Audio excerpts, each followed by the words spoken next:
मला फक्त तुझ्याकडून चांगल्याच गोष्टींची अपेक्षा आहे बघ. तू काळजी करू नकोस आई. मी त्यांच्या पावलावर पाऊल कधीच ठेवणार नाही. तुझे संस्कार मी कधीच विसरणार नाही.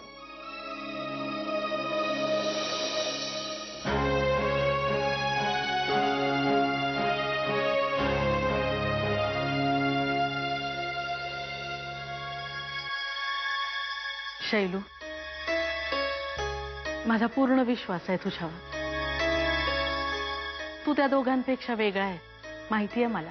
मी या वाड्याची थोरली सुनबाई आहे, या वाड्याची मालकीण. पण आपल्या तिघांनी मुक्तावहिनीला मदत करायला पाहिजे. आई, मुक्तावहिनीला तिचं बाळ मिळायलाच हवं, ते लवकरात लवकर.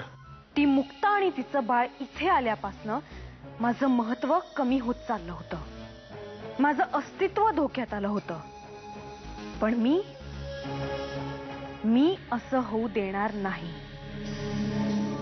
आता जे काही करायचंय ते फक्त मीच करणार आहे. या मुक्ताचा आणि तिच्या बाळाचा कायमचा बंदोबस्त करायला हवा, तोही लवकरात लवकर. आहात ना तयार माझ्या नाटकात सामील व्हायला?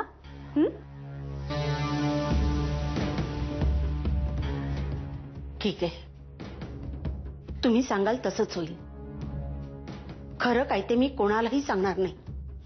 आता तर माझ्या येणाऱ्या बाळाच्या रूपाने या वाड्याला वारस मिळणार आहे. या माझ्या नाटकाला घरचे सगळेजण फसलेत, काही का होईना, पण या जागृती समोर शेवटी सगळे हरले.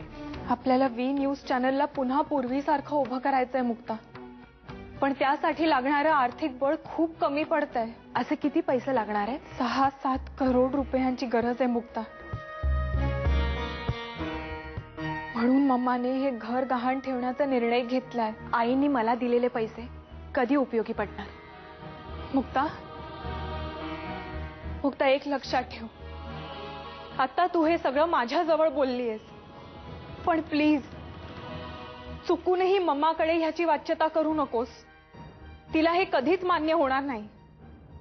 नाही रेवती दी, आपल्या घरावर येणारं संकट मी असं नाही बघू शकत. मुक्ता, अगं तुला कळत कसं नाहीये? तुझ्या भवितव्याचा विचार करूनच मम्मानी ते पैसे तुला दिलेत. मी बोलते आईंशी. नाही मुक्ता, प्लीज, काहीही उपयोग होणार नाहीये. तू ओळखत नाहीस का मम्माला? हे बघ मुक्ता, तू अजिबात काळजी करू नकोस, सगळं ठीक होईल. डॅडींचं स्वप्न पूर्ण होईल. लोकांच्या मनात दादांविषयी दबदबा निर्माण झालाय. लोक त्यासनी निवडून देतील, पण ते भीतीपोटी. तुमचं तसं नाही जावई बापू. तुम्ही बघाच, ह्या निवडणुकीत लोक तुमच्या पाठीशी उभं राहतील, ते बी घाबरून किंवा पैसे घेऊन नाही. तुमच्यावरच्या प्रेमाचं पाठबळ घेऊन तुमच्या मागं उभं राहतील हे लोक.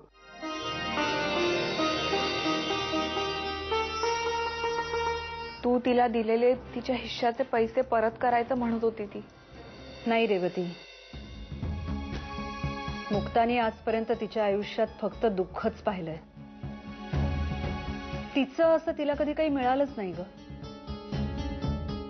आता आपण तिला तिच्या हक्काचे पैसे दिल्यानंतर ते तिच्याकडून परत घ्यायचे, हे मला नाही पटत आहे. येस मम्मा, पण मी काय म्हणत होते, आपण लोन म्हणूनच घ्यायचे, पण ते मुक्ताकडून नाही, बँकेकडून.